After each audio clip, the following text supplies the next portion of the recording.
أعوذ بالله من الشيطان الرجيم. بسم الله الرحمن الرحيم.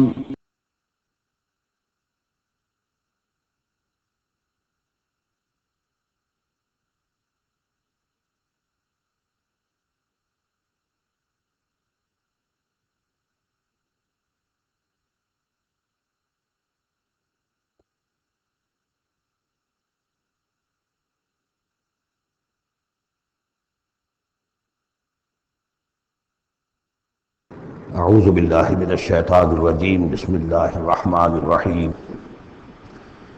الم تر ان اللہ یسبح له من فی السماوات والارض والطیر صافات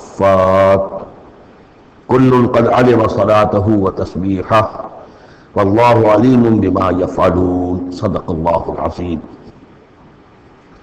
رب اشرح لی صدری ویسر لی امری واحلل عقدۃ من لسانی یفقہوا قولی۔ سورہ نور کا 5واں رکوع جو ہم پڑھ چکے ہیں اس کے بارے میں یہ بات نوٹ کر لیجئے کہ اس طرح سورہ بقرہ کے پہلے 2 رکوعوں میں 3 قسم کے انسانوں کی تفصیل بیان ہوئی۔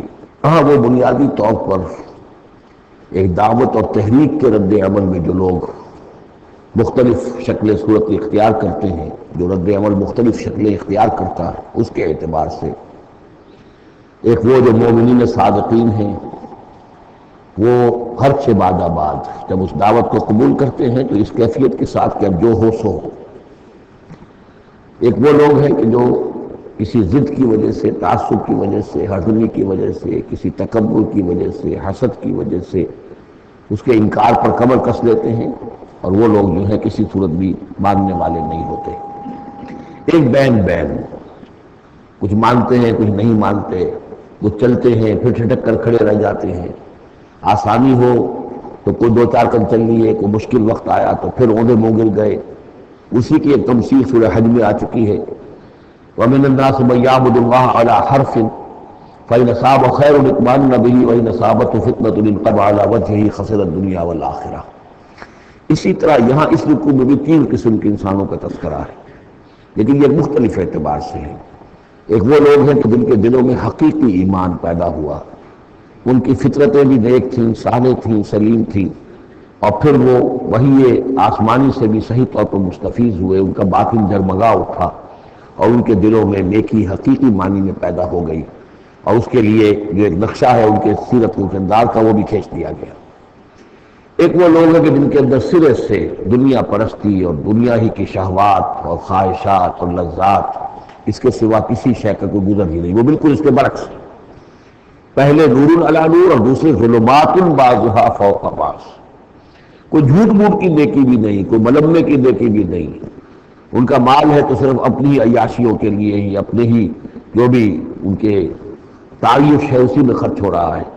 لہذا یہ وہ لوگ ہیں کہ وہ ایمان سے بھی محروم اور کسی جھوٹ موٹ کی نیکی سے بھی ان کے ہاں کسی نور کا سرے سے گزر ہی نہیں، ظلمات بعضها فوق بعض۔ اور اس کے لیے تمثیل دی گئی ہے کہ گہرے سمندر کے اندر جو اندھیرا ہوتا ہے، ایبسولوٹ ڈارکنس، کہ رات بھی ہے، اوپر بادل بھی ہے، اور جو ہے موج پر موج چڑھی ہوئی ہے، تو ایبسولوٹ ڈارکنس۔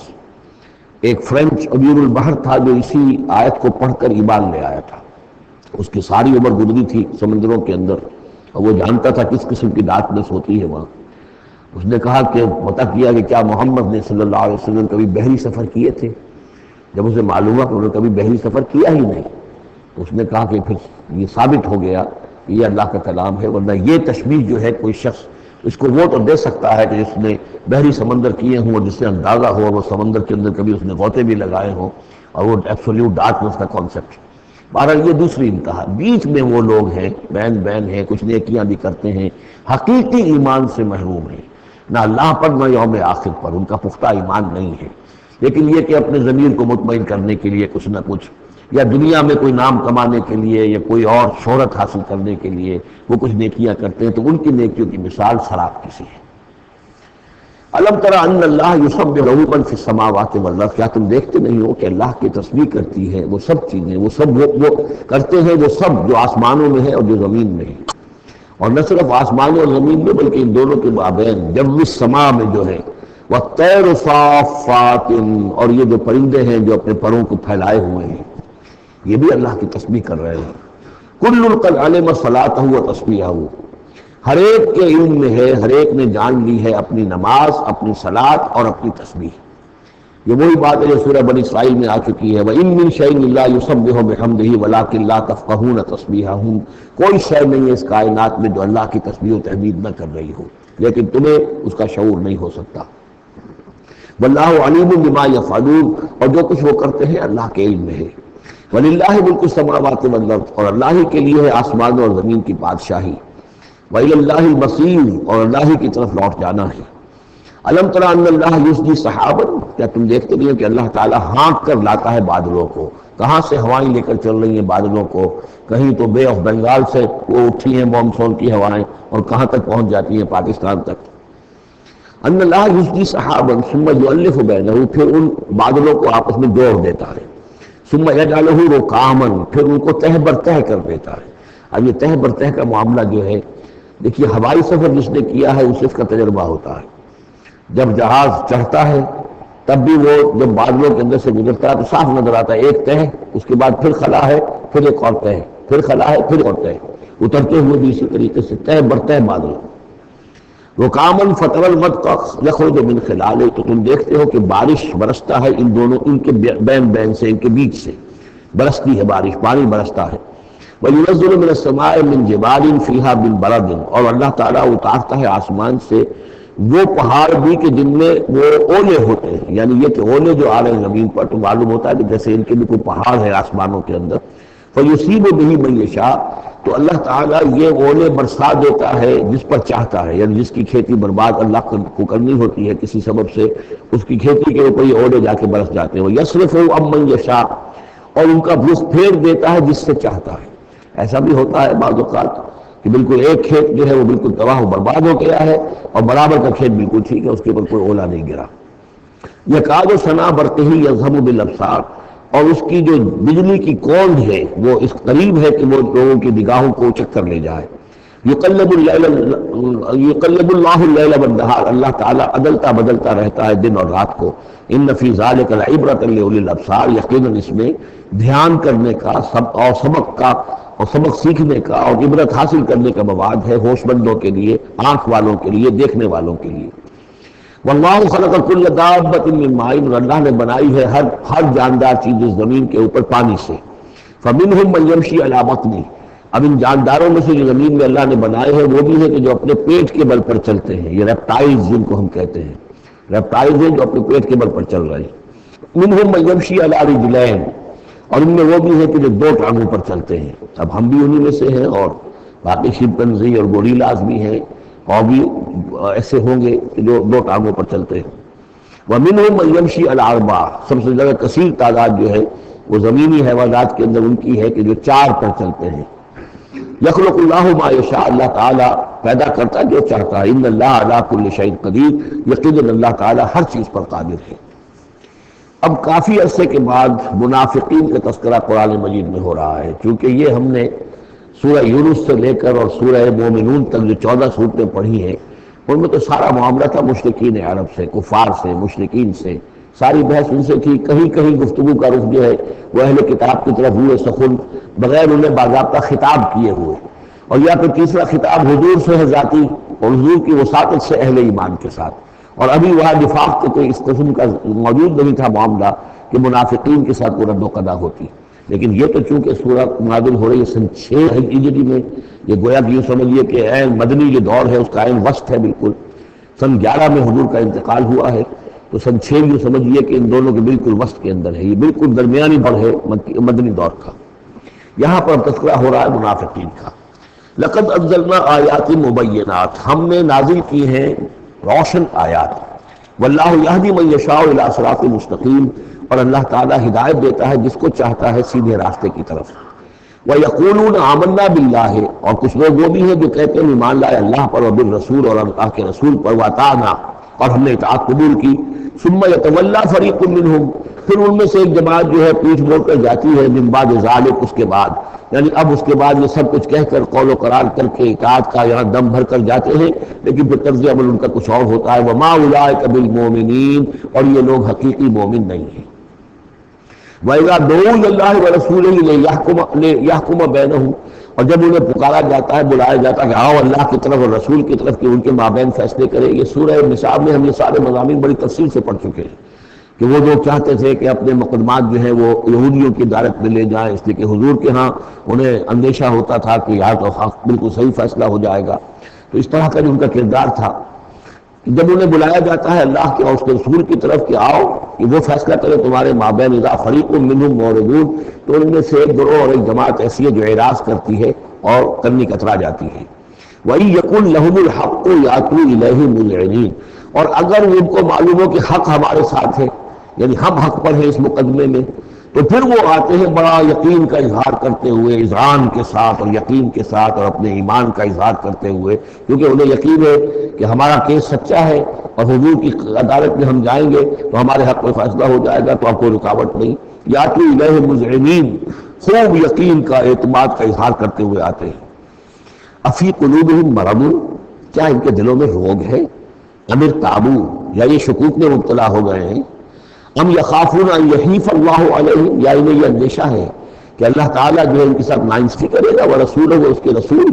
بل اولئک هم الظالمون، نہیں بلکہ حقیقت میں یہی ظالم ہیں.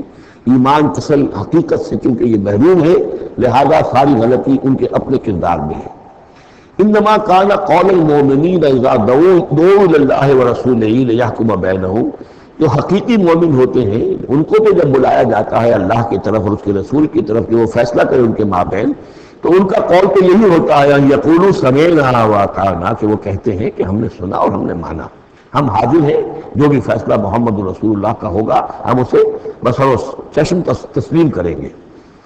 انما کان قول المؤمنین اذا دعوا الی اللہ ورسولہ لیحکم بینہم ان یقولوا سمعنا واطعنا واولئک هم المفلحون، اور یقین وہی لوگ ہیں جو پھر فلاح پانے والے ہیں. ومن یطع اللہ ورسولہ، اور جو اللہ کی اور اس کے رسول کی اطاعت کرتا ہے، ویخشى اللہ ویتقہ، اور اللہ کا خوف بھی رکھتا ہے، اس کا تقوی اختیار کرتا ہے، فاولئک هم الفائزون، تو یقیناً وہی لوگ ہیں کہ جو کامیاب ہونے والے ہیں. وَأَقْسَمُوا بِاللَّهِ جَهْدَ أَيْمَانِهِمْ، اور وہ قسمیں کھا کھا کر کہتے ہیں، اللہ تعالیٰ کی قسمیں کھاتے ہیں اپنی امکانی حد تک. لَئِنْ أَمَرْتَهُمْ، اے نبی اگر آپ حکم دیں گے، لَيَخْرُجُونَ، تو وہ لازماً نکل جائیں گے. آپ حکم دے دیے ہم حاضر ہیں، ویسے میری یہ مجبوری ہے، یہ میری تکلیف ہے، یہ مسئلہ ہے، ویسے آپ حکم دیں گے اگر، تو میں بالکل حاضر ہوں. یہ آپ کو اب بھی معلوم ہوگا کہ ہماری جماعتی زندگیوں کے اندر یہ مسئلہ ہوتا ہے کہ کوئی امیر ہے، اس نے ایک بات کہی ہے، کھل کر اس نے کہہ دیا ہے کہ میں یہ چاہتا ہوں کہ معاملہ اس طرح کیا جائے. اب کچھ لوگ کرنے کتراتے ہیں، اچھا جی اگر آپ حکم دیں گے تو میں کروں گا. لیکن یہ کیا بات ہے؟ جب وہ امیر ہے آپ کا، وہ بات کہہ رہا ہے، تو اس کی بات کو آپ حکم کیوں نہیں سمجھ گئے؟ اسی طریقے سے حضور صلی اللہ علیہ وسلم نے جب فرما دیا ہے کہ نکلنا ہے، اب دشمن کے مقابلے کے لیے نکلو، اب آپ چاہتے ہیں پی کال کر کے حضور ایک ایک کی خوشامد کریں کہ آئیے آپ ضرور نکلیے، خدا کے لیے ضرور چلیے، یہ حضور کرنے والے نہیں. وَأَقْسَمُوا بِاللَّهِ جَهْدَ أَيْمَانِهِمْ، اور یہ اللہ کی قسمیں کھا کھا کر کہتے ہیں اپنی امکانی حد تک، لئن أمرتهم، اے نبی آپ کا حکم ہوگا تو میں حاضر ہوں، لَيَخْرُجُونَ، ہم ضرور نکلیں گے. قُل لَا تُقْسِمُوا، اے نبی ان سے کہیے تم قسمیں مت کھاؤ، طاعۃ معروفہ، معروف طریقے پر اطاعت اختیار کرو. تم نے اعلان کیا ہے کہ تم مجھ پر ایمان لائے ہو، تم نے اعلان کیا ہے کہ تم مجھے اللہ کا رسول سمجھتے ہو، اب جو میں کہہ رہا ہوں اسے قبول کرو، اختیار کرو. یہ کیا ہے کہ میں کسی کو ایک ایک کو علیحدہ علیحدہ حکم دوں؟ ان اللہ خبیر بما تعملون، یقیناً جو کچھ تم کر رہے ہو اللہ اسے باخبر ہے. قل اطیعوا اللہ واطیعوا الرسول، اے نبی کہہ دیجئے. اب دیکھیے نوٹ کر لیجئے، سورہ نساء میں نے تفصیل سے آپ کو بیان کیا تھا کہ منافقین پر تین ہی چیزیں بھاری تھیں. نمبر ایک، حضور کی شخصی اطاعت کرنا. نمبر دو، جہاد اور قتال کے لیے نکلنا. نمبر تین، ہجرت. تین ایشوز کے اوپر بڑی تفصیل سے وہاں گفتگو ہو چکی ہے. یہاں اطاعت رسول کو جو ہے، جو پہلا مضمون تھا سورہ نساء میں، اسی کو زیادہ موقع کیا جا رہا ہے. قل اطیعوا اللہ واطیعوا الرسول، کہیے ان سے اطاعت کرو، اللہ کی اطاعت کرو، اس کے رسول کی صلی اللہ علیہ وسلم.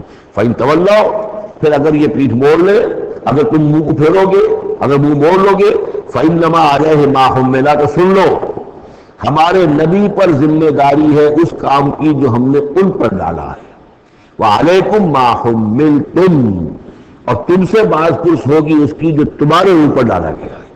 یعنی نبی نے جو ذمہ داری تھی اللہ کا دین تم تک پہنچایا، اللہ کے احکام پہنچا دیے، ان کا کام جو ہے اس پر ختم ہو گیا۔ اب اطاعت کرنا، اس کی تعمیل کرنا، اس کے حکم پر چلنا، اللہ کے دین کے لیے تن من دھن لگانا، یہ سارا کام تمہیں کرنا ہے۔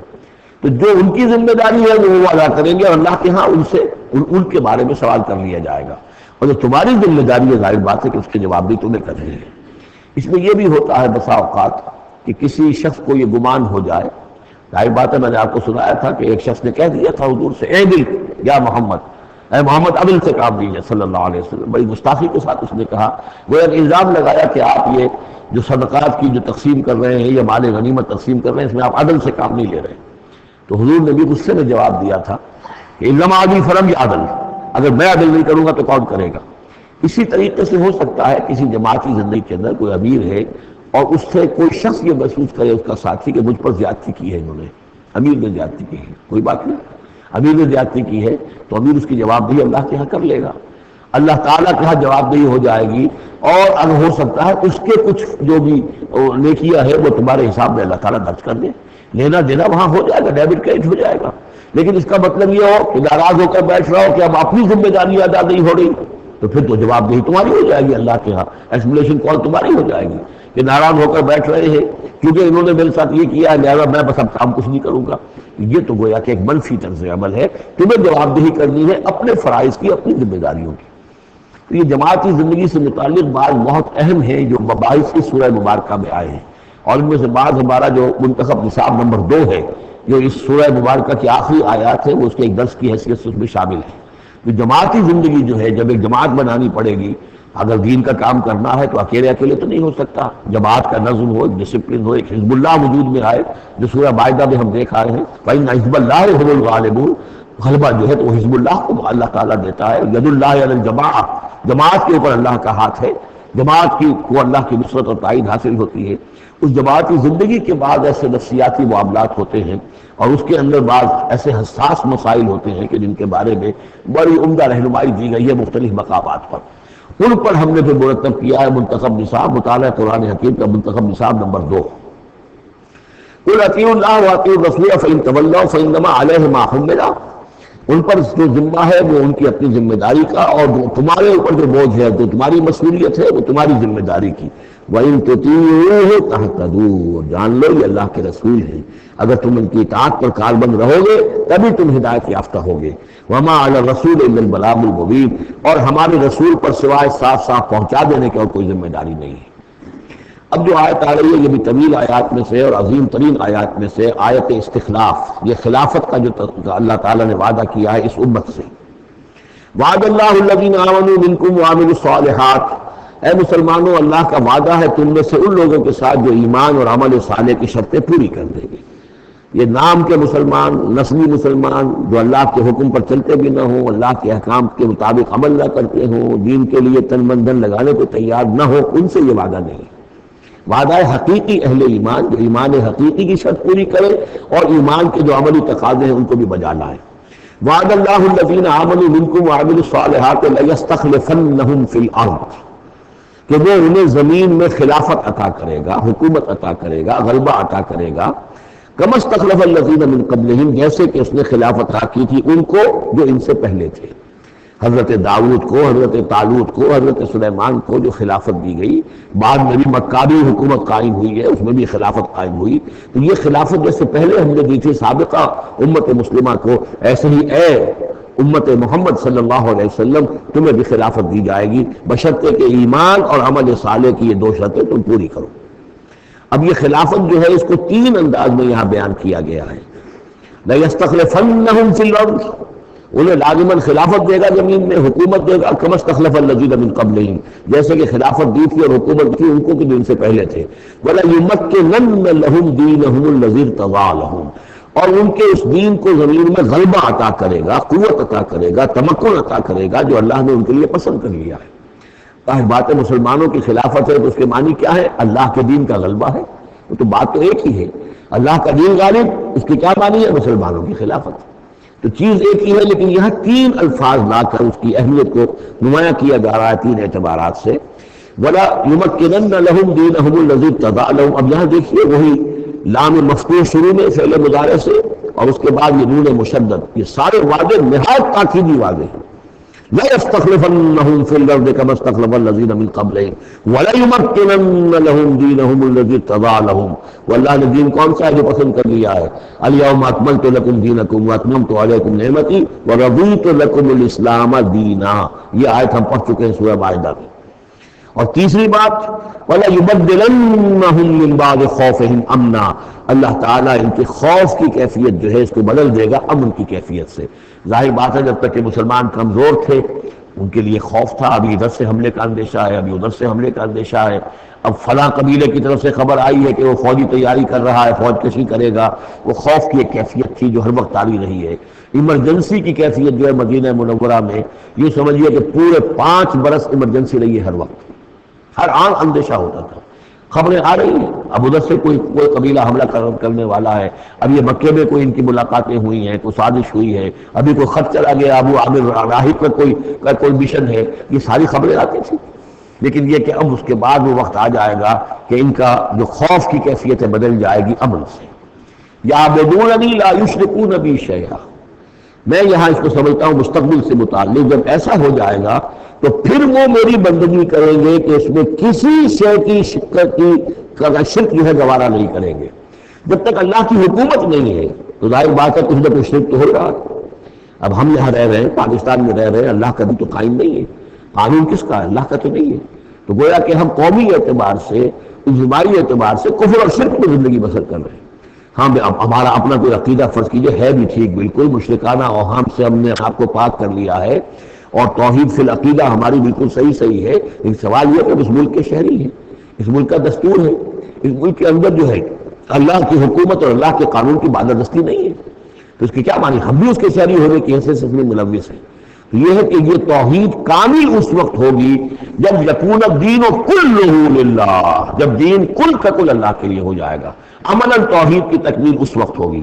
یعبدوننی، میری بندگی کریں گے، لا یشرکون بی شیئا، اور میرے ساتھ کسی شے کو شریک نہیں کریں گے. ومن کفر بعد ذلک فاولئک هم الفاسقون. اور جو اس کے بعد بھی کفر کریں تو پھر وہ تو فاسق ہیں، ناہنجار ہیں، سرکش ہیں. اس کے بھی دو معنی ہو سکتے ہیں. جب دین کا غلبہ ہو گیا پھر بھی جو کفر کرے وہ تو معلوم ہوا کہ اس کے اندر خیر سرے سے ہے ہی نہیں.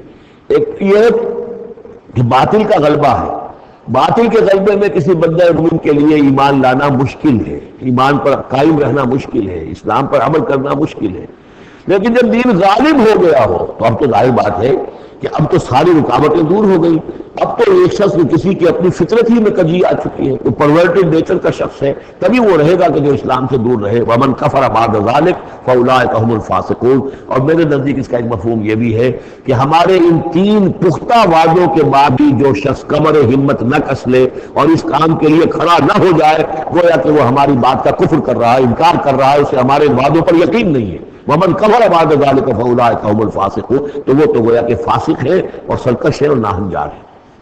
اس آیت کو ذہن میں رکھیے. اس حدیث کو آج میں چاہتا ہوں کہ اس کا متن بھی آپ کو سنا دوں جس کی خبر دی ہے محمد رسول اللہ صلی اللہ علیہ وسلم نے. تاریخی اعتبار سے تو یہ نوٹ کر لیجئے، یہ سن 6 ہی کے اندر، ابتداء میں سن 6 کے یہ آیت نازل ہوئی. سن 6 ہی میں صلح حدیبیہ ہو گئی. انا فتحنا لک فتحا مبینا.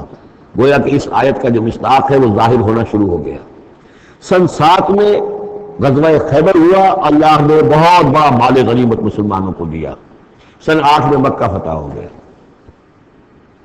سن 9 میں موپنگ اپ آپریشن ہو گیا، اعلان کر دیا گیا حج کے اندر کہ آئندہ سے یہاں کوئی مشرک نہیں آئے گا، اور اب تمہارے لیے اتنی مہلت ہے، کسی کوئی معاہدہ قائم نہیں رہے گا. جو معاہدے ہیں میعادی، ان کی میعاد ختم ہوتے ہی معاہدہ ختم، اور جن کی میعاد کوئی نہیں تھی ان کے لیے ہم 4 مہینے کی میعاد مقرر کر رہے ہیں کہ اس کے بعد کوئی معاہدہ کسی مشرک سے نہیں ہے. جب یہ مدت ختم ہو جائے گی قتل عام شروع ہو جائے گا. یہ تو اللہ تعالیٰ کی طرف سے جزیرہ نما عرب کے اندر دین کی تکمیل ہو گئی، خلافت قائم ہو گئی، اللہ کی حکومت قائم ہو گئی. جیسے حضرت داؤد خلیفہ تھے، یہاں حضرت محمد خلیفہ ہے صلی اللہ علیہ وسلم. اس لیے کہ حاکم کون ہے؟ حضرت محمد صلی اللہ علیہ وسلم. اپنی زندگی میں تو حاکمیت جو بھی ہے آپ کے پاس ہے. اس کے بعد خلافت راشدہ میں پھر یہ خلافت کہاں سے کہاں پہنچی وہ آپ کو معلوم ہے، لیکن پھر ریورسل شروع ہو گیا. لیکن وہ حدیث میں آپ کو سنا رہا ہوں، حضرت نعمان بن بشیر سے مروی ہے رضی اللہ تعالی عنہ، اور مسند احمد بن حنبل میں یہ روایت ہے کہ حضور نے یہ فرمایا صلی اللہ علیہ وسلم، تکون النبوۃ فیکم ما شاء اللہ ان تکون، مسلمانوں تمہارے مابین نبوت موجود رہے گی جب تک اللہ چاہے گا کہ رہے، یعنی میں موجود رہوں گا بنفس نفیس تمہارے مابین جب تک اللہ چاہے گا۔ ثم یرفع اللہ اذا شاء یرفعها، پھر اللہ تعالیٰ اس کو اٹھا لے گا جب چاہے گا، نبوت کو اٹھا لے گا، یعنی میرا انتقال ہو جائے گا تو ایک دور جو ہے وہ ختم ہو جائے گا۔ فرمایا ثم تکون خلافۃ علی منہاج النبوہ، پھر خلافت ہوگی نبوت کے نقش قدم پر، نبوت ہی کے طریقے پر، ٹھیک وہی نظام جو محمد عربی صلی اللہ علیہ وسلم نے قائم کیا تھا، بین ہی ایک بال کے فرق کے بغیر وہ نظام جو کا تو قائم رہے گا، خلافت علی منہاج النبوہ۔ فتکون ما شاء اللہ اور تکون، یہ بھی رہے گا جب تک اللہ چاہے گا یہ دور۔ ثم یرفع اللہ اذا شاء یرفع، پھر اس دور کو بھی اللہ اٹھا لے گا جب اللہ چاہے گا۔ ثم تکون ملکن عاضا، پھر ملوکیت کا دور آئے گا، اور وہ کاٹ کھانے والی ملوکیت ہوگی، کاٹ کھانے والی ملوکیت، ظالم ملوکیت، اور یہ بھی رہے گا جب تک اللہ چاہے گا، پھر اللہ اس کو بھی اٹھا لے گا۔ پھر چوتھا دور آئے گا ثم تکون ملکن جبریا، پھر غلامی کی ملوکیت ہوگی، یعنی یہ دور جو ہمارا گزرا ہے کولونیل دور، پہلے یہ کہ ملوک تھے، بادشاہ تھے، چاہے وہ بنو عباس میں تھے یا بنو امیہ میں سے تھے یا یہ کہ ترک تھے، مسلمان تو تھے، کلمہ گو تو تھے، ان میں کوئی نہ اچھا بھی ہوتا تھا، بہت اچھے لوگ بھی تھے، برے لوگ بھی تھے، لیکن مسلمان تو تھے، کلمہ گو تو تھے۔ لیکن چوتھا دور آیا کہ کہیں ہم انگریزوں کے غلام ہو گئے، کہیں ہم ولندیزیوں کے غلام ہو گئے، کہیں ہم فرانسیسیوں کے غلام ہو گئے، کولونیل پاورز۔ تو ہماری تو ملکہ معظمہ جو ہے ملکہ وکٹوریہ تھی، 1857 سے تو ہم ان کی رعایا بن گئے تھے، اس سے پہلے تو جو بھی تھی بہرحال ایسٹ انڈیا کمپنی جو تھی، لیکن یہ کہ بعد میں تو ہم براہ راست تاج برطانیہ کے غلام تھے۔ یہ چوتھا دور ہے جو تقریباً یوں سمجھ کے ابھی نصف میں پہنچا ہے، اس اعتبار سے کہ اگرچہ براہ راست وہ جو حکومتوں کا جو ہے جو یہاں پر تھا، جو بساط بچھی ہوئی تھی، وہ لپیٹ دی گئی ہے، لیکن ابھی مالیاتی اعتبار سے ریموٹ کنٹرول سے وہی قوتیں ہیں کہ جو آج بھی کنٹرول کر رہی ہیں ہمیں، یہ ریموٹ کنٹرول ہے۔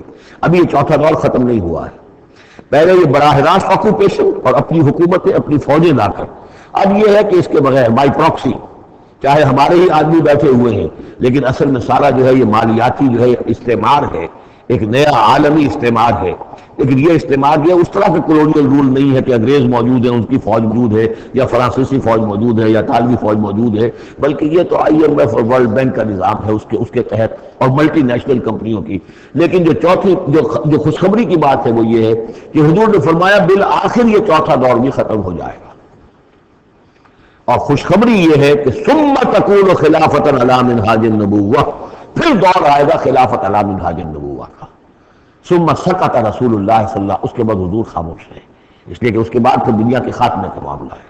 وہ خاتمے کے بارے میں عرض کر چکا ہوں، ایک طویل عرصے تک تو پوری دنیا میں وہ خلافت علی منہاج النبوہ رہے گی، گلوبل، اس لیے کہ حضور نے یہ بتا دیا ہے کہ اب جب یہ خلافت علی منہاج النبوت کا نظام آئے گا تو کل روئے عرضی پر ہوگا۔ مسلم شریف میں روایت ہے، یہ حضرت ثوبان حضور کے ایک آزاد شدہ غلام تھے، جیسے کہ حضرت زید بن حارثہ بھی حضور کے غلام تھے، آپ نے آزاد کر دیا تھا، اسی طرح حضرت ثوبان بھی ہے، مولا ان ثوبان مولا رسول اللہ صلی اللہ علیہ وسلم۔ اس میں روایت کیا ہے، حضور نے فرمایا ان اللہ زوالی الارض، اللہ نے میرے لیے ساری زمین کو لپیٹ دیا یا سکیڑ دیا، فرائض مشارقہا و مغاربہا، تو میں نے سارے مشرق دیکھ لیے زمین کے، سارے مغرب دیکھ لیے، وَإِنَّ أُمَّتِي سَيَبْلُغُ مُلْكُهَا مَا زُوِّيَ لِي مِنْهَا، اور میری امت کی حکومت ان تمام علاقوں پر قائم ہو کر رہے گی جو اس طرح زمین کو سکیڑ کر یا لپیٹ کر مجھے دکھا دیے گئے۔ اور یہ روایت صحیح مسلم کی ہے۔ اسی طرح کی ایک اور حدیث ہے حضرت مقداد بن الاسود سے رضی اللہ تعالی عنہ کہ اس روئے ارضی پر کوئی گھر اور کوئی خیمہ نہیں بچے گا، یعنی سیٹل جو علاقے ہیں جہاں گھر ہیں، شہر ہیں، گھر بنے ہوئے ہیں، مکان بنے ہوئے ہیں، یا نومیڈک ٹرائبز جہاں بھی ہیں کہ وہ اپنے خیمے لے کے ادھر سے ادھر جاتے رہتے ہیں، نہ کوئی گھر بچے گا نہ خیمہ جس میں اللہ کا دین داخل نہ ہو جائے۔ بِعِزِّ عَزِیزٍ أَوْ ذِلِّ ذَلِیلٍ، یا کہ یہ کہ گھر اور خیمے والا اسلام قبول کرے گا، اسلام اس کے گھر میں داخل ہوگا، اس کا بھی اعزاز ہوگا، اور یا وہ گھر والا اسلام قبول نہیں کرے گا لیکن اسلام کی بالادستی جو ہے تسلیم کرنی پڑے گی۔ یُؤْتُوا الْجِزْیَۃَ عَنْ یَدٍ وَهُمْ صَاغِرُونَ، یہ جو ہم پڑھ رہے ہیں سورہ توبہ کے اندر، تو گویا کہ اس کے گھر میں بھی اسلام تو آ گیا لیکن وہ بدبخت جو ہے اسلام کی نعمت سے اور اس کے اعزاز سے محروم رہا۔ یہ ہے وہ خبر کہ جو ہے صحیح احادیث ہیں، اور یہ منطقی طور پر بھی سمجھ لیجئے کہ قرآن مجید میں یہ بات واضح کر دی گئی کہ حضور کو بھیجا گیا غلبہ دین کے لیے، 3 دفعہ فرمایا۔ سورہ توبہ میں ہم پڑھ چکے ہیں، 2 مرتبہ آگے اور آنا ہے، هو الذی ارسل رسولہ بالہدی ودین الحق لیظہرہ علی الدین کلہ، اور 5 مرتبہ فرمایا کہ حضور کو بھیجا گیا پوری نوع انسانی کے لیے۔ اس کی سب سے نمایاں اور سب سے جو لوگوں کے اندر عام طور پر معروف آیت ہے وہ یہ ہے وما ارسلناک الا کافۃ للناس بشیرا ونذیرا۔ ویسے ہم پڑھ رہے ہیں سورہ انبیاء میں وما ارسلناک الا رحمۃ للعالمین، اس کا بھی مفہوم یہی ہے، تمام جہان والوں کے لیے ہم نے بھیجا ہے آپ کو رحمت بنا کر، اور ہم نے نہیں بھیجا ہے محمد آپ کو مگر پوری دنیا کے لیے، پوری نوع انسانی کے لیے بشیر اور نذیر بنا کر۔ ان دونوں کو جوڑیں تو اس کا منطقی نتیجہ بھی یہ ہے کہ حضور کی بعثت کا مقصد مکمل ہوگا ہی اس وقت جبکہ کل عالم انسانیت پر دین حق غالب ہو جائے، اور یہ ہو کر لینا ہے۔ ومن کفر بعد ذلک فاولئک هم الفاسقون واقیموا الصلاۃ وآتوا الزکاۃ، اور نماز قائم کرو اور زکوٰۃ ادا کرو، واطیعوا الرسول لعلکم ترحمون، رسول کی اطاعت کرو تاکہ تم پر رحم کیا جائے۔ چونکہ روح سخن منافقین کی طرف ہے، اور میں نے آپ کو بتایا تھا ان پر جو شاخ گزر رہی تھی وہ در حقیقت رسول کی اطاعت تھی۔ بار بار کہتے تھے یہ اپنے جی سے بات کہہ دیتے ہیں، آیت تو ابھی اتری نہیں، ابھی کوئی آیت تو آئی نہیں، قرآن میں تو ابھی یہ حکم آیا نہیں۔ یہ معاملہ جو ہے ان کو شاخ گزر رہا تھا حضور کی اطاعت۔ وَأَقِیمُوا الصَّلَاةَ وَآتُوا الزَّکَاةَ، اور نماز قائم کرو زکوٰۃ ادا کرو، وَأَطِیعُوا الرَّسُولَ لَعَلَّکُمْ تُرْحَمُونَ، اور اللہ رسول کی اطاعت کرو تاکہ تم پر رحم کیا جائے۔ لَا تَحْسَبَنَّ الَّذِينَ كَفَرُوا مُعْجِزِينَ فِي الْأَرْضِ، کہ کافر یہ نہ سمجھیں کہ وہ اللہ کو تھکا دیں گے یا ہرا دیں گے اس زمین میں، وَمَأْوَاهُمُ النَّارُ، ان کا ٹھکانہ آگ ہے، وَلَبِئْسَ الْمَصِيرُ، اور بہت برا ٹھکانہ ہے۔ یا ایھا الذین آمنوا لیستأذنکم الذین ملکت ایمانکم، اب وہی جو سماجی احکام کچھ دیے گئے تھے کہ اذن لیے بغیر تم داخل نہ ہو گھر میں، اور اس طرح کے آداب جو ہیں معاشرتی، ان کے ضمن میں مزید احکام آ رہے ہیں۔ یہ سورہ مبارکہ کی ترتیب یہ ہے، یہ سمجھیے کہ جیسے کوئی انگوٹھی ہو اور بڑا سا ہیرا جو ہے لگا ہوا دونوں طرف جو ہے وہ اس کا پتلے سائڈ سے، یہ ہار ہے، اور اس کے نیچے جو ہے درمیان میں کوئی بڑا ہیرا ہے، دوسری طرف موتی ہے۔ اس کے بالکل وسط میں 5واں رکوع ہے، یہ اللہ نور السماوات والارض مثل نورہ کمشکاۃ فیہا مصباح، اور آیت نمبر 35 وہ عظیم کوہ نور ہیرے کے مانند ہے۔ پھر دونوں طرف جو ہے یہ مضامین ہیں، کچھ ادھر ہے سماجی احکام، کچھ ادھر ہے سماجی احکام، اور اس طریقے سے یہ ایک عظیم بہت خوبصورت ہار کی شکل بن گئی۔ لیستأذنکم الذین ملکت ایمانکم، چاہیے کہ جو تمہارے غلام ہیں اور باندیاں ہیں وہ بھی اجازت لے کے اندر داخل ہوا کریں۔ والذین لم یبلغوا الحلم، اور وہ لوگ بھی تمہارے کہ جو کہ ابھی وہ بالغ نہیں ہوئے ہیں وہ بچے بھی، منکم 3 مرات، 3 اوقات دن رات کے ایسے ہیں کہ جن میں خاص طور پر جو پرائیویسی کا اہتمام ہونا چاہیے، اور اس میں یہ کہ کوئی بھی اجازت لیے بغیر بچے بھی نہ جائیں۔ من قبل صلاۃ الفجر، ایک تو فجر کی نماز سے قبل، وحین تضعون ثیابکم من الظہیرۃ، اور جو تم ظہر کے وقت، ظہیرہ جس کو کہتے ہیں، اپنے کپڑے ذرا اتار کے سستاتے ہو، قلیلہ کرتے ہو، ہلکے کپڑے کے اندر انسان لیٹتا ہے۔ ومن بعد صلاۃ العشاء، اور نماز عشاء کے بعد۔ 3 عورات لکم، یہ 3 اوقات تمہارے پردے کے اوقات ہیں، یہ تمہاری خاص پرائیویسی کے اوقات ہیں۔ لیس علیکم ولا علیہم جناح بعدہن، ان کے علاوہ عام حالات میں کوئی حرج نہیں ہے، بعدہن کہ وہ یعنی وہی تمہارے ملازم ہیں، تمہارے غلام ہیں یا باندیاں ہیں، یا اسی طریقے سے تمہارے بچے ہیں، تو وہ عفون علیکم بعضکم علی بعض، وہ آئے جائیں گھروں کے اندر، ظاہر بات ہے کہ اس کمرے میں آئے ہیں، اس میں گئے ہیں، اس میں کوئی حرج نہیں ہے کہ وہ آئیں جائیں اور پھریں۔ کذالک یبین اللہ لکم الآیات، اسی طرح اللہ تعالیٰ تمہارے لیے اپنی آیات واضح کر رہا ہے، واللہ علیم الحکیم، اور اللہ تعالیٰ علیم اور حکیم ہے۔ وَإِذَا بَلَغَ الْأَطْفَالُ مِنْكُمُ الْحُلُمَ، اور جب تمہارے بچے جو ہیں، جو لڑکے ہیں، وہ بھی بالغ ہو جائیں، انہیں سب سمجھ آ جائے، جو بھی معاملات ہیں دونوں شوق کے، فَلْيَسْتَأْذِنُوا كَمَا اسْتَأْذَنَ الَّذِينَ مِنْ قَبْلِهِمْ، تو پھر وہ بھی اذن لے کر اسی طرح داخل ہوا کریں جیسے کہ پہلا حکم آیا تھا کہ اذن لیے بغیر گھر میں داخل نہ ہو۔ کذالک یبین اللہ لکم آیات، اس طرح اللہ تعالیٰ تمہارے لیے اپنی آیات کو واضح کر رہا ہے، واللہ علیم الحکیم، اللہ علیم اور حکیم ہے۔ والقواعد من النساء اللاتي لا يرجون نکاحا، اور وہ عورتیں تمہارے میں سے، تمہاری خواتین میں سے کہ جو اب بیٹھ رہی ہوں، یعنی لا یرجون نکاحا، اب وہ نکاح کی امیدوار نہ ہوں، ایک خاص عمر سے گزر چکی ہیں، اب کوئی نکاح وغیرہ کرنے کا سوال نہیں ہے، بیوہ ہیں یا کچھ اور جو بھی معاملہ ہے، لیکن یہ کہ بہرحال اب معمر ہو چکی ہیں، فلیس علیہن جناح ان یضعن ثیابہن، تو ان کے اوپر کوئی حرج نہیں ہے کہ وہ جو اپنے اضافی کپڑے ہیں وہ اتار دیا کریں، یعنی بڑی چادر لے کر ہی نکلنا ان کے لیے وہ لازم نہیں ہوگا، یا اگر اپنے گھروں کے اندر بیٹھ کر وہ جو اوڑھنیاں ہیں ان کو مکل مارنے کی جو ان کی پابندی دوسری خواتین پر ہے اس میں ان کے لیے درج بھی ہو سکتی ہے، اس لیے کہ اب وہ اس عمر سے گزر چکی ہے۔ والقواعد من النساء اللاتي لا يرجون نکاحا فليس عليهن جناح ان يضعن ثيابهن غير متبرجات بزینہ، لیکن ان کی نیت یہ نہ ہو کہ وہ اپنی زینت کو وہ ظاہر کریں اور لوگوں کی نگاہوں میں لائیں، نیت کا معاملہ جو ہے وہ دوسرا ہے۔ وَأَن يَسْتَعْفِفْنَ خَيْرٌ لَهُنَّ، اور اگر وہ اس معاملے میں احتیاط ہی کریں تو بہتر ہے، اس رعایت سے فائدہ نہ اٹھائیں تو بہتر ہے، اس لیے کہ شیطان جو ہے وہ ہر وقت طاق میں لگا رہتا ہے، نہ معلوم کس وقت کس کے دل میں کیا خیال پیدا کر دے۔ واللہ سمیع علیم، اور اللہ سب کچھ سننے والا اور جاننے والا ہے۔ لیس علی الاعمی حرج، اب چونکہ یہ جو احکام دیے جا رہے تھے تو اس معاشرے کے اندر ایسا بھی تھا کہ کسی خاندان کے ساتھ کچھ لوگ جو ہیں بیچارے، کوئی لڑا ہے، کوئی اندھا ہے، اپنے برادری کا ہے، اپنی رشتہ داروں میں سے، وہ بھی گھر میں رہ رہا ہے، وہ اپنی کوئی آزاد جو معاش اور آزاد جو ہے کوئی معاشرتی حیثیت کا اہل نہیں ہے، تو اب ان کے لیے کیا ہوگا؟ کیا یہ ساری پابندیاں جو ہیں اسی طریقے سے ان کے اوپر بھی پوری طریقے سے عائد کی جائیں گی؟ تو ان کے ضمن میں کہا جا رہا ہے کہ وہ اگر تمہارے گھروں میں رہے تو کوئی حرج نہیں ہے۔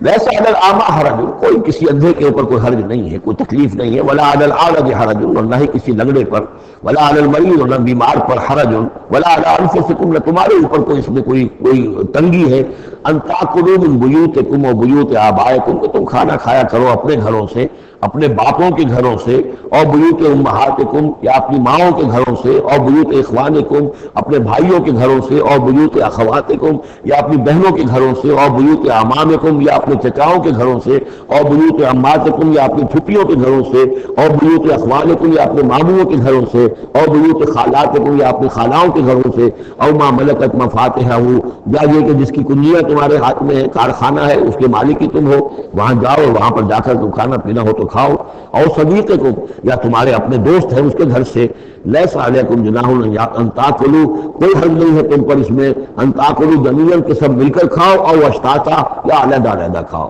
اس کو خام خواہ بعض لوگوں نے عورتوں اور مردوں کے وہ جو ہے اس کا انتباہ کر دیا ہے کہ چاہے تو عورت اور مرد مل کر کھائیں اور چاہے تو وہ علیحدہ علیحدہ کھائیں۔ یہاں مراد یہ ہے کہ بسا اوقات ایسے مواقع پر انتظار میں بڑی دقت ہوتی ہے، جیسے آج کل آپ کو معلوم ہے کہ ولیمہ ہے اور ٹائم دے رکھا ہے 9 بجے کا، 12 بجے رات کے، لڑکی والے تو آئے نہیں، اس لیے ولیمہ ہو نہیں سکتا، بیٹھے ہوئے لوگ سوکھ رہے ہیں، کیا ضرورت ہے؟ جو آئے ہیں وہ کھائیں اور جائیں۔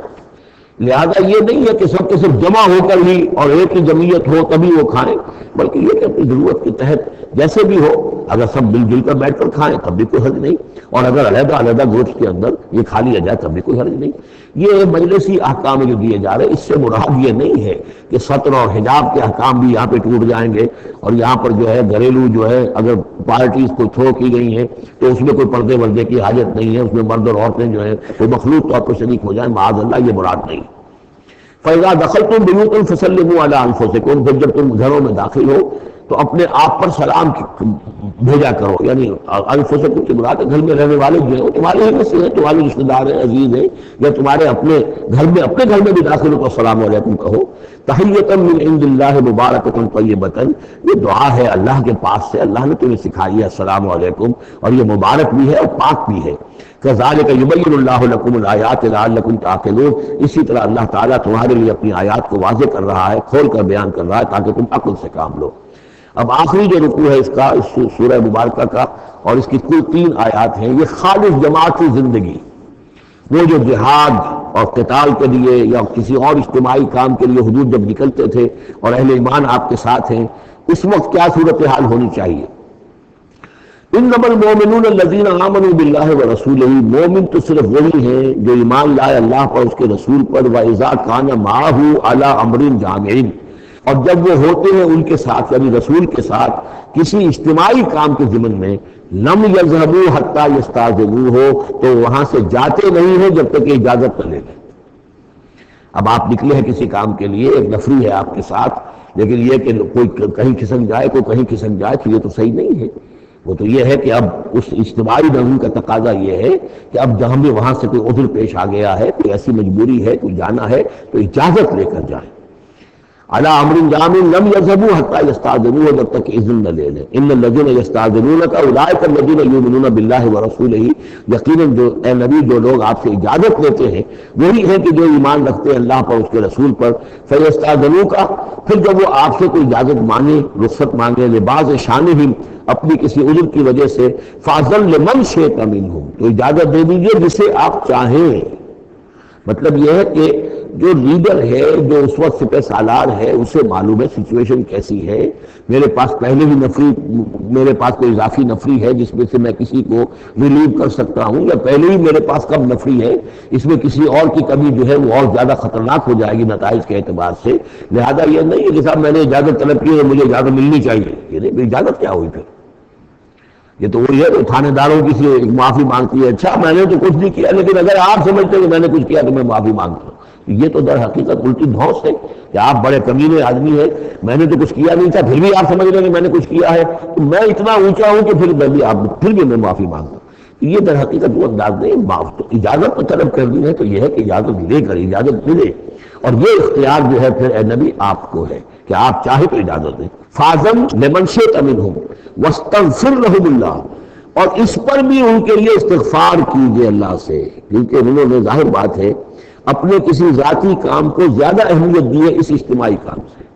یہ اجتماعی کام نبی کا ذاتی نہیں ہے، یہ دین کا کام ہے، اللہ کے دین کا کام ہے. دین کو غالب کرنا فرض منصبی اللہ کی طرف سے ہے ان پر، لہذا اس کے لیے تم ان کے ساتھ نکلے ہو.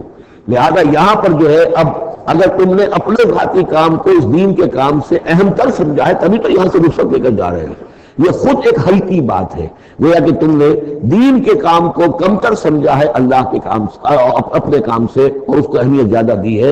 لہذا استغفار اے نبی ان کے لیے استغفار کیجئے. واستغفر لہم اللہ، ان کے لیے استغفار کیجئے. ان اللہ غفور الرحیم، یقیناً اللہ تعالیٰ غفور الرحیم ہے.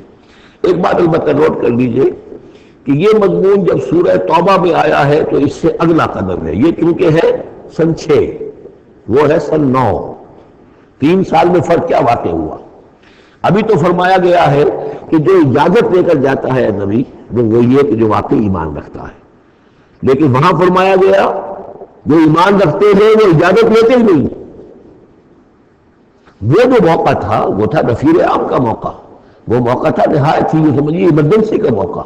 اس موقع پر اجازت طلب کرنا ہی در حقیقت اس بات کی علامت تھی کہ یہ منافق ہے. لہذا وہاں روکا گیا. آپ نے کیوں اجازت دے دی؟ اف اللہ عنک لما اذنت لہم، کیوں آپ نے اجازت دے دی؟ آپ کی اجازت آپ نہ دیتے تب بھی انہوں نے جانا نہیں تھا، تو ان کا جو نفاق کا پردہ چاک تو ہو جاتا نا، ان کی حقیقت تو کھل جاتی. تو یہ وقت کے حوالے سے ہے، اور اس کو درجہ بندی بھی کہہ سکتے ہیں. ایک وہ لوگ ہیں جو اس دین کے کام کے لیے اس درجے ہمتن اپنے آپ کو پیش کر چکے ہیں کہ دنیا کے کسی بھی کام کو اس سے اہم تر نہیں سمجھتے. وہ کیسے اجازت طلب کریں گے؟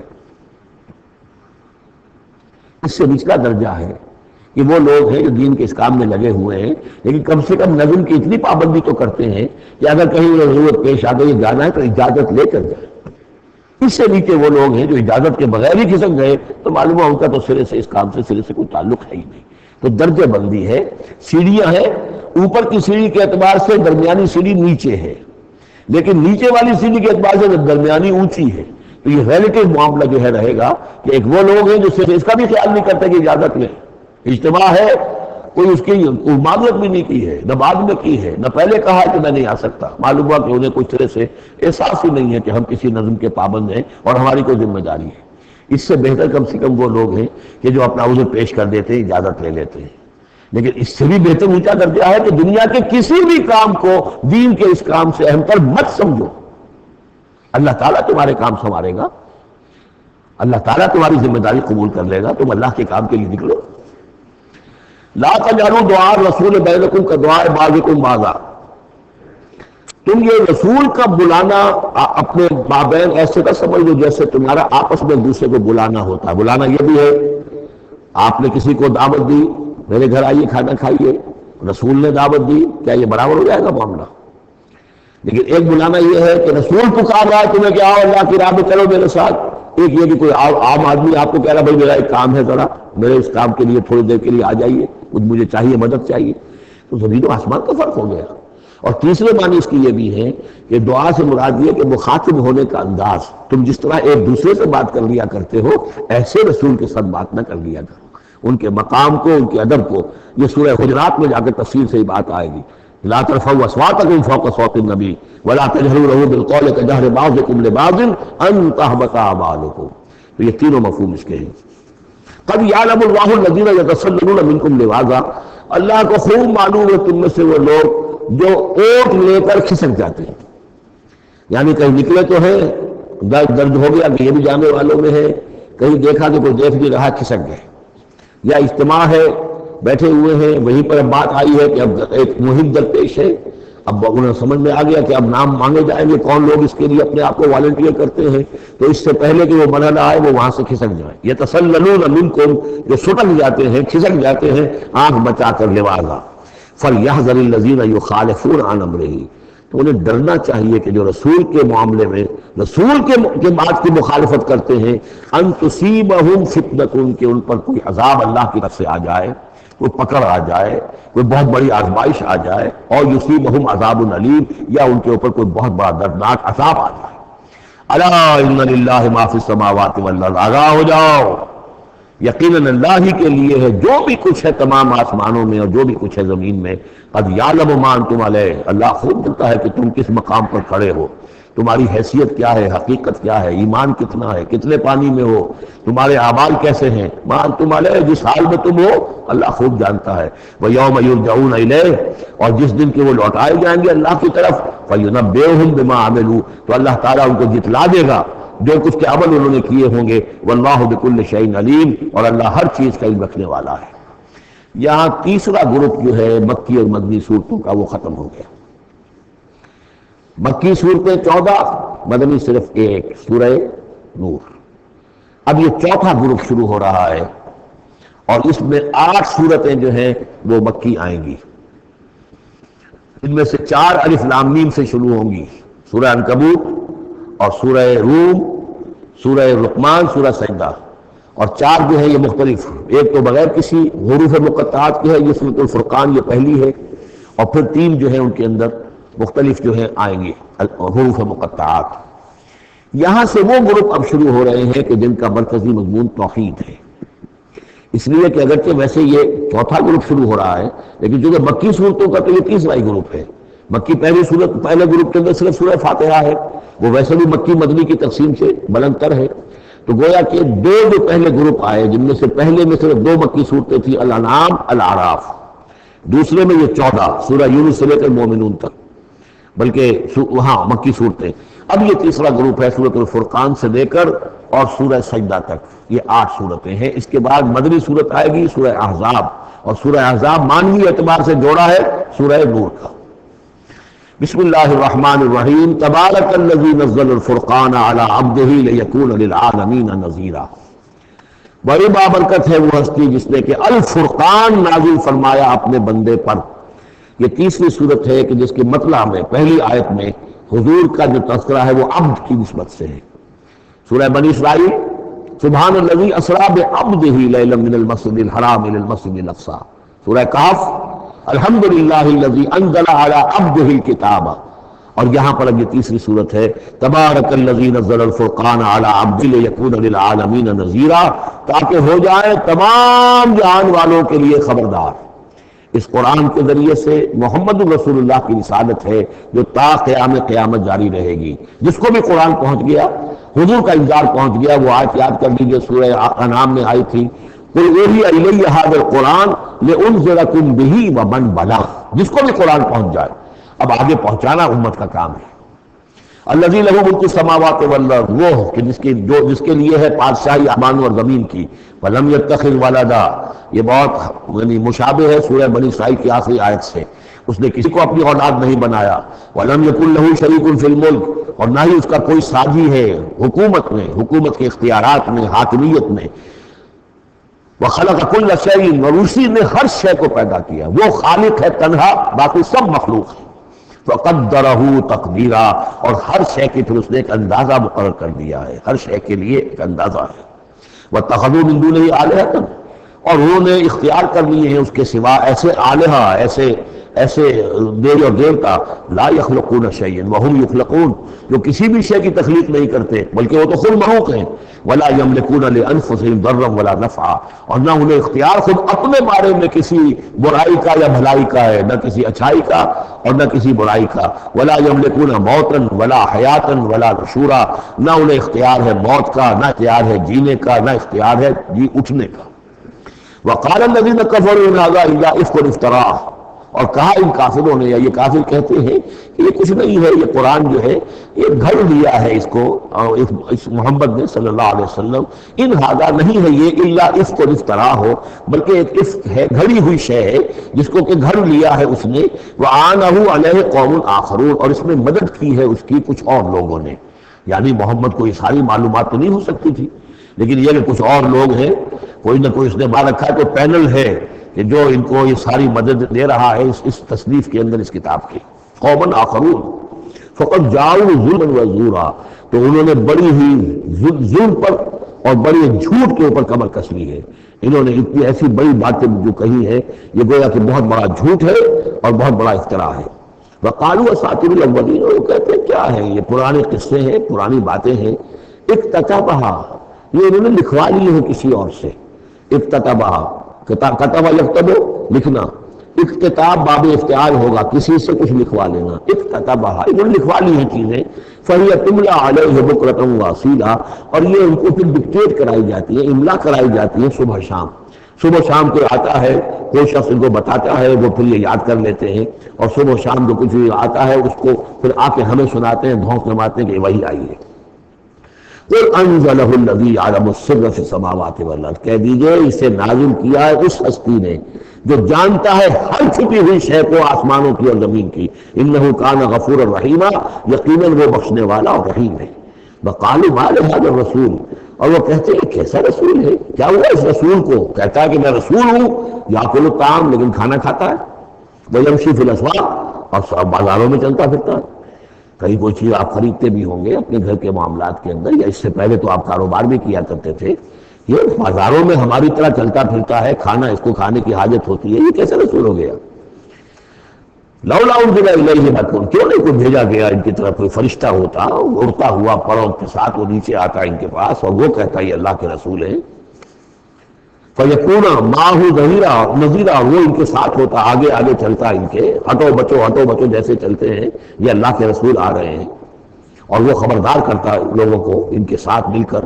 اور یلقی الیہ کنز، وہی باتیں جو سورہ بنی اسرائیل میں آ چکی ہیں، یا ان کو دے دیا گیا ہوتا، ان پر ڈال دیا گیا ہوتا، آسمان سے گر پڑتا ان پر ایک خزانہ، اور تکون لک جنت یاکل منہا، یا پھر ان کے لیے ایک باغ بنا دیا جاتا ہے یہاں اس مکے کی سرزمین میں، وادی غیر ذی زرع میں، جس سے یہ بفراغت کھاتے اطمینان سے، ان میں سے میوے ان کو ملتے۔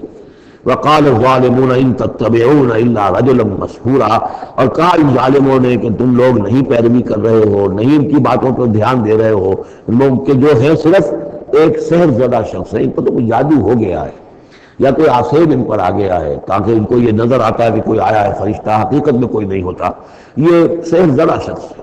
انظر کیف ضربوا لک الامثال، اے نبی دیکھیے یہ کیسی مثالیں آپ کے لیے بیان کر رہے ہیں، فضلوا، تو وہ بھٹک گئے ہیں، گمراہ ہو گئے ہیں، فلا یستطیعون سبیلا، اور اب ان کے لیے ممکن نہیں ہے کہ یہ سیدھے راستے پر آئیں، اس لیے کہ اب یہ اس پر اڑ جائیں گے، ضد کریں گے۔ یہ میں آپ کو بتا چکا ہوں، یہ جو دو گروپ اب آ رہے ہیں جو ہم پڑھ رہے ہیں، جن میں سے یہ پہلا گروپ ہے جس کی پہلی صورت ہے، یہ درمیانی 4 سالوں کی صورتیں ہیں، 12 برس ہیں مکی دور کے۔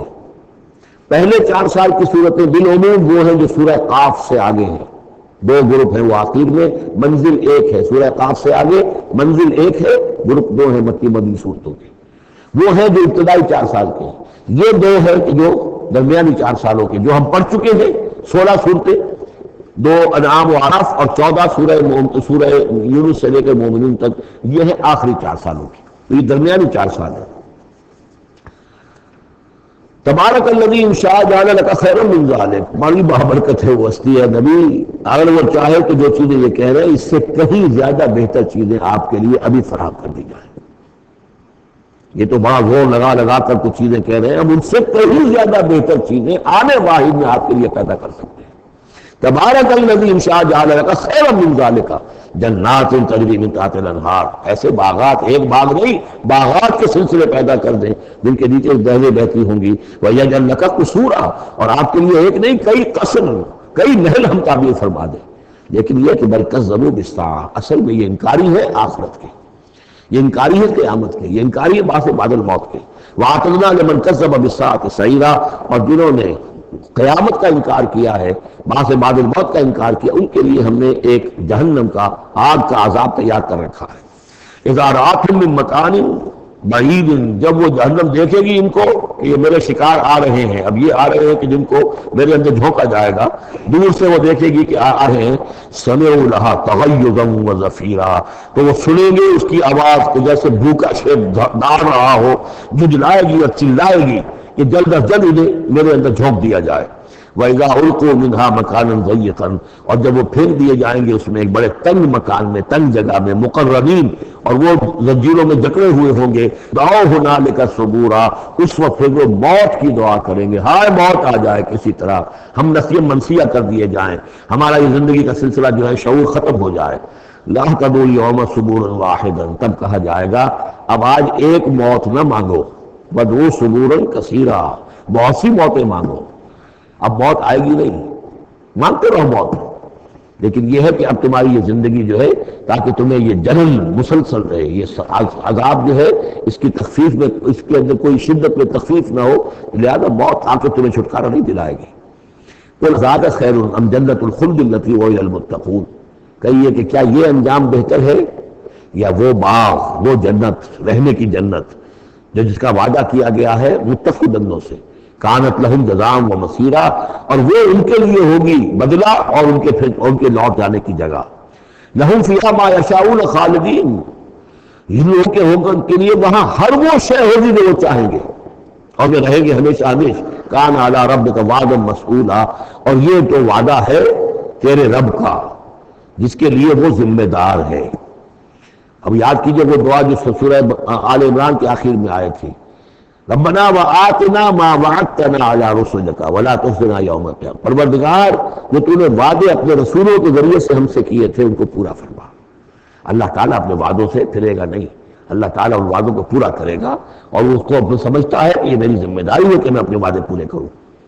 وَيَوْمَ يَحْشُرُهُمْ، اور جس دن کہ ان سب کو جمع کرے گا، وَمَا يَعْبُدُونَ مِن دُونِ اللَّهِ، اور جن کو یہ پوجتے تھے اللہ کے سوا، فَيَقُولُ أَأَنْتُمْ أَضْلَلْتُمْ عِبَادِي هَؤُلَاءِ، وہ جمع کر لیں گے ان فرشتوں کو بھی جن کو نام کے اوپر بت بنا لیے گئے، یا اولیاء اللہ کی ارواح آ جائیں گی، یا انبیاء ہوں گے، حضرت عیسیٰ ہوں گے، یا اور بھی جس کو بھی جس کے ساتھ یہ گستاخی اور ظلم کیا گیا ہو، اللہ ان سب کو جمع کرے گا اور پوچھے گا أَأَنْتُمْ أَضْلَلْتُمْ عِبَادِي هَؤُلَاءِ، کیا آپ لوگوں نے میرے ان بندوں کو گمراہ کیا تھا؟ اب ہم ضلوا السبیل، یا وہ خود ہی گمراہ ہو گئے تھے، سیدھے راستے سے بھٹک گئے تھے۔ قالوا سبحانک ما کان ینبغی لنا ان نتخذ من دونک من اولیاء، وہ کہیں گے اللہ تو پاک ہے اس سے، اور یہ تو ہمارے لیے تو یہ سرے سے ممکن ہی نہیں، ہمارے لیے یہ کسی طرح روا ہی نہیں تھا کہ ہم تیرے سوا کسی کو اپنے ولی بنا لیں، ہم نے ان لوگوں کو ولی وغیرہ نہیں بنایا۔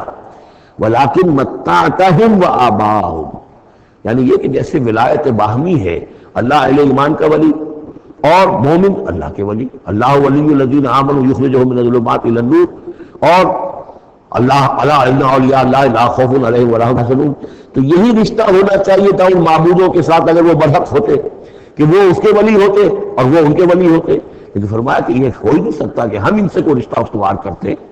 ما کان لنا ما کان ینبغی لنا ان نتخذ من دونک من اولیاء ولکن متعتہم وآباءہم، لیکن اے اللہ آپ نے اس کو ان کو سامان دیا، ساز و سامان انہیں اور ان کے آباء و اجداد کو، اور ان کو فراوانی دی، دولت دی، حیثیت دی، حتیٰ نسوا ذکر، یہاں تک کہ وہ ذکر کو بھول گئے، یاد دہانی کو بھول گئے، تو ہدایت کو بھول گئے جو ان کو دی گئی تھی۔ وَكَانُوا قَوْمًا بُورًا، اور یقیناً یہ بڑے تباہ ہونے والے لوگ تھے۔ فَقَدْ كَذَّبُوكُمْ، اب اللہ کہے گا ان لوگوں سے دیکھو بھائی تمہارے جو معبود جن کو تم سمجھتے تھے انہوں نے تو تمہیں جھٹلا دیا، بِمَا تَقُولُونَ، جو تم کہہ رہے ہو تمہاری بات انہوں نے رد کر دی۔ فَلَا تَسْتَطِيعُونَ صَرْفًا وَلَا نَصْرًا، تو اب نہ تم لوٹا سکتے ہو اس بات کو اور نہ ہی کوئی مدد ہو سکتی ہے۔ وَمَن يَظْلِم مِّنكُمْ نُذِقْهُ عَذَابًا كَبِيرًا، اور جو کوئی بھی تم میں سے گناہگار ہے اب تو اسے بہت بڑا عذاب مل کر رہے گا۔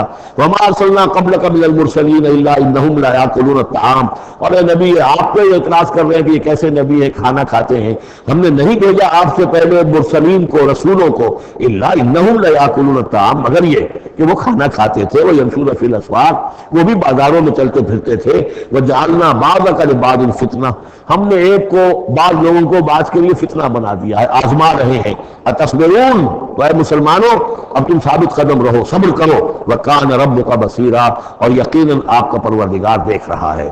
بارک اللہ لی ولکم فی القرآن العظیم ونفعنی وإیاکم بالآیات والذکر الحکیم۔